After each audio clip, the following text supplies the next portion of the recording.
मारपीट करके और जबरन शादी कई तरह का। देखिए ये जो केस है इसमें जैसा आप लोग बोल रहे हैं कि लड़की के द्वारा आरोप लगाया गया, तो मैं आप लोगों को एक चीज़ क्लियर करना चाहूँगा कि हम लोग का क्राइम अगेंस्ट वुमेन में हमेशा हम लोग की प्रायोरिटी रही है और हम लोग हमेशा उस चीज़ को बहुत सेंसिटिवली हम लोगों ने डील किया है और करते भी रहेंगे।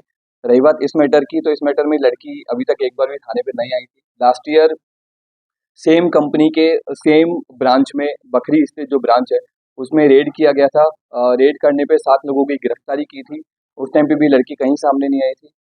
सेकेंडली जो यौन शोषण की बात की जा रही है, तो इसमें अभी तक जो पूछताछ और अभी तक की जो इंक्वायरी में एक चीज़ सामने आई है कि लड़की का एक जो अभियुक्त इसने इस केस में बनाया है उसके साथ में वो रिलेशन में थी और वो लड़की इस लड़के से शादी करना चाहती थी।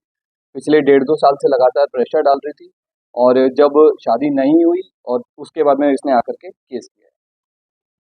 आज जब सुबह में वहाँ पहुंची तो क्या कंपनी ने अपना नाम चेंज करके दूसरे नाम से कोई कंपनी नहीं, जो तो कंपनी रजिस्टर्ड है डीवीआर। इसका नेटवर्क कहाँ कहाँ चलता है? क्योंकि झारखंड और बंगाल की तरफ से भी आती है।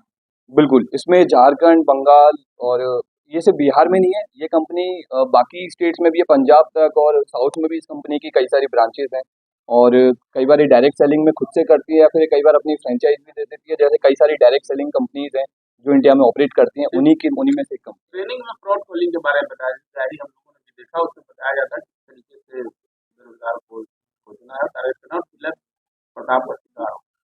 हाँ, तो इसमें जैसा भी मैंने आपको बताया कि डायरेक्ट सेलिंग की जो जनरल कंपनियाँ रहती हैं, तो वो सब लोगों जो बेरोज़गार बच्चे लड़के रहते हैं, उनको जा कर के और उनसे उनको सैलरी देती हैं, पैसा देती है और उनसे अपने प्रोडक्ट को बेचने के लिए उनको मोटिवेट करती हैं और अगर नहीं करते हैं, तो उनको एक टारगेट वगैरह भी दिया जाता है कि तुम्हें 50 लड़कों को जॉइन करवाना है, 50 लड़कियों को जॉइन करवाना है।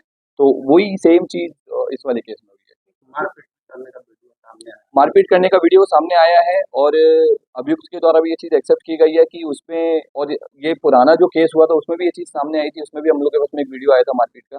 उसमें ये लोग लड़के-लड़कियाँ जो इनकी हायरार्की में जो इनके सीनियर रहते हैं, वो जूनियर्स को अपना जब टारगेट पूरा नहीं करते हैं तो ये लोग उनके साथ मारपीट करते हैं, तो उस चीज़ को हम लोग बहुत गंभीर तरीके से ले रहे हैं और उसकी हम लोग जाँच कर रहे हैं। मालिक कौन है? फोटो भी मिला था कि हथियारी नहीं, हथियार वाला मालिक कहाँ का है और कहाँ रहता है? जो इनका इस कंपनी के जो एमडी हैं वो मनीष सिन्हा हैं, ये सिवान के रहने वाले गिरफ्तारी के लिए हैं। अभी तक हाँ, गिरफ्तारी के लिए हम लोगों ने छापेमारी की, बट अभी तक गिरफ्तारी किसकी नहीं हुई है। गिरफ्तारी कहाँ से, क्या नाम है?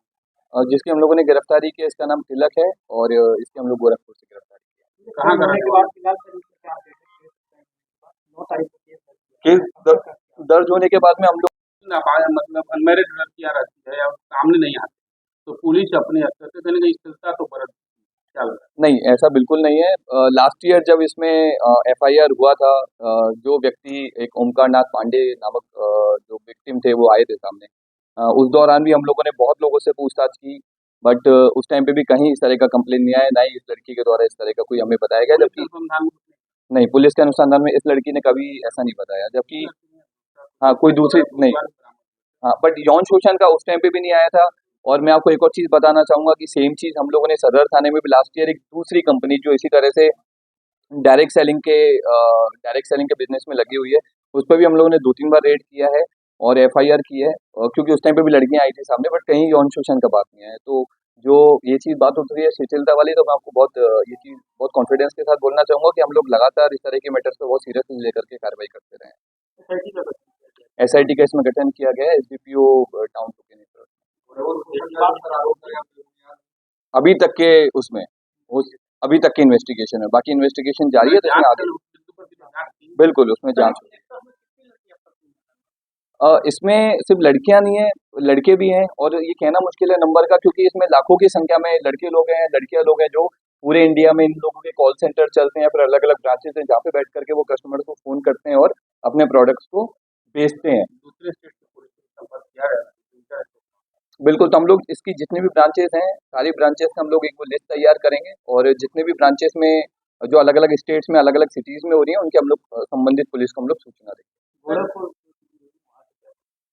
वहाँ से हम लोगों ने जो मेन अभियुक्त था जिसपे लड़की ने आरोप लगाया है तिलक, उसकी हम लोगों ने गिरफ्तारी की।